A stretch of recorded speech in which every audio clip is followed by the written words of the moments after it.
Hi and welcome to lesson number 7 of section number 19। जैसा कि हम इस सेक्शन में आपको कम्युनिकेशन के हवाले से बता रहे हैं और हमने लेसन नंबर 6 में आपको कंट्रोल कम्युनिकेशन के हवाले से बताया, स्पेशली उसके inputs and tools and techniques के हवाले से बताया। इस लेसन में मैं आपको जो है कंट्रोल कम्युनिकेशन के आउटपुट्स के हवाले से बताऊंगा।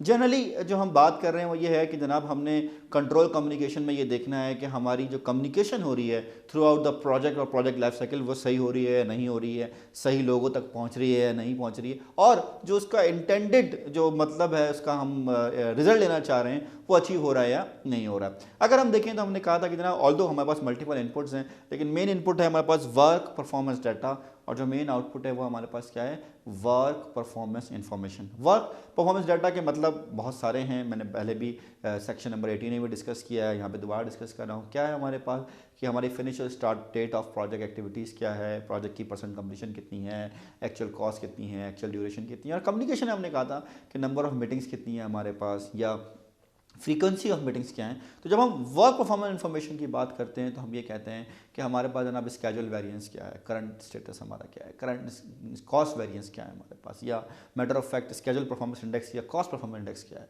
इसी तरह जब हम इसको कम्युनिकेशन में लेकर आते हैं तो हम जब ये कहते हैं जनाब के work performance data for control communication, number of meetings हैं या नंबर ऑफ और फ्रीक्वेंसी ऑफ मीटिंग्स हैं, तो यहाँ पर जब हम वर्क परफॉर्मेंस इन्फॉर्मेशन में कन्वर्ट करेंगे तो वो क्या होगा जनाब, करंट स्टेटस ऑफ कम्युनिकेशन के हवाले से हम कहेंगे जनाब कौन कौन से ऐसे इश्यूज़ हैं जो हमारी कम्युनिकेशन को हिंडर कर रहे हैं, कौन कौन से ऐसे प्रॉब्लम्स हैं जो हमारी कम्युनिकेशन को जो है वो रोक रहे हैं। नंबर 1। नंबर 2, दो पार्ट्स हैं वर्क परफॉर्मेंस इन्फॉर्मेशन के। एक तो ये है कि जनाब ऐसी कौन सी चीज़ है जो कि हमारी कम्युनिकेशन को थ्रेट करिए या इशू रेज करे।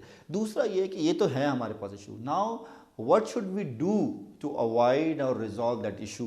So basically it's not, work performance information is not only about the information of the issue, it's also the resolution कि जनाब हमने क्या करना है उसका। जैसे एग्जांपल के तौर पे हुआ ये कि हम एक ऑर्गेनाइजेशन का प्रोजेक्ट कर रहे थे और अब मैंने उनका पूरा ज़ाहिर है उनकी पूरी प्लानिंग की थी प्रोजेक्ट मैनेजमेंट के हवाले से। तो उसमें हमने ये लिखा था कि जो उनका फंक्शनल कमेटी की मीटिंग होगी उसमें हम उनको प्रोसेसेस रिव्यू करेंगे। ईआरपी प्रोजेक्ट की इम्प्लीमेंटेशन थी, और अगर आप में से कोई ईआरपी इम्प्लीमेंटेशन में है और नहीं भी है, let's suppose if you are in finance और सप्लाई चेन और एनी इंडस्ट्री एरिया प्रोडक्शन, वहाँ क्या होता है कि आप अपने प्रोसेसेस को, ऑर्गेनाइजेशन के प्रोसेसेस को मैप कर रहे होते हैं इनटू ईआरपी सिस्टम। अब क्या हुआ, उस कंपनी ने एक कंपनी को पहले हायर किया था और उनसे उन्होंने पूरा बीपीआर कराया था, बिजनेस प्रोसेस री इंजीनियरिंग करवाई थी। और जिन साहब ने री इंजीनियरिंग की थी उन्होंने पूरे कंपनी के प्रोसेसेस, फाइनेंस कैसे होनी चाहिए, सप्लाई चेन कैसे होनी चाहिए, ऑर्डर मैनेजमेंट कैसे होनी चाहिए, सारी चीज़ें उन्होंने डिफाइन की थी। जब हम उसको ईआरपी में लेने गए तो हमने कहा जनाब हमारा तो हैसल ही ख़त्म हो गया और हमने खाली उन प्रोसेसेस को मैप करना है, कंपनी ने और सारे सीनियर मैनेजमेंट ने और सीईओ ने साइन ऑफ कर दिया। अच्छा, जब हम करने लगे, इम्प्लीमेंटेशन करने लगे, तो पता चला जनाब एक जगह पर आके प्रोजेक्ट में अटक गए और उन्होंने कहा जी ये प्रोसेस तो ऐसे नहीं होगा। मैंने कहा यार आपके पास ये एग्रीड जो है वो फंक्शनैलिटी है ना, we are just implementing it. कहेंगे नहीं नहीं नहीं वो एग्रीड थी, ये था। So interestingly I was sitting with next to the CEO, मैंने कहा जनाब इस पे बहस ही क्यों हो रही है, कि प्रोसेस तो आप लोगों ने पता नहीं कितने महीने की मेहनत के बाद एग्री किया है, आपने साइन ऑफ किया है ना, why you are changing it.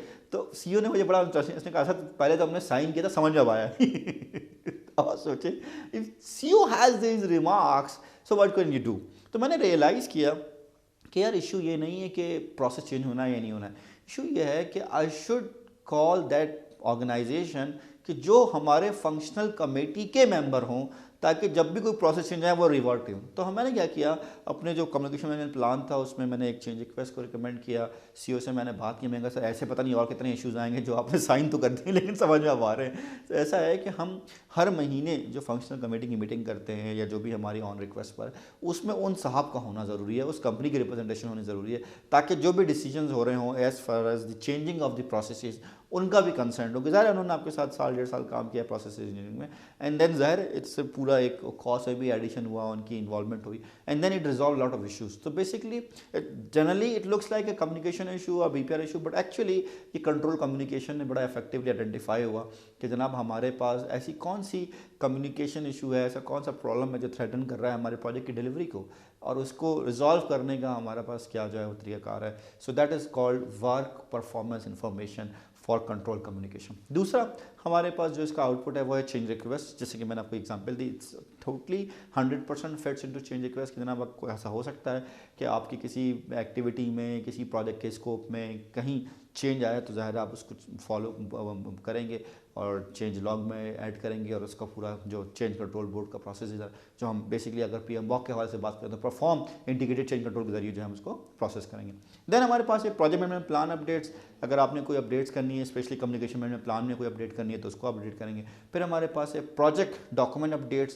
Project document updates में जनरली हम 3 तरह की अपडेट्स देख रहे होते हैं कि अगर हमें कोई फोरकास्ट में अपडेट करनी है कि जनाब हमारा future forecast in terms of schedule या कॉस्ट या स्कोप में अगर कोई चेंज है तो वो हम उस डॉक्यूमेंट को अपडेट कर सकते हैं। कोई परफॉर्मेंस रिपोर्ट ऐड करनी है हमने वो अपडेट कर सकते हैं। कोई इशू अगर हमने आया था उसको रिजॉल्व किया या उसकी इन्फॉर्मेशन है तो उसको भी हम जो है वो यहाँ पर अपडेट कर सकते हैं। देन फाइनली हमारे पास है ऑर्गेनाइजेशनल प्रोसेस एसेट्स।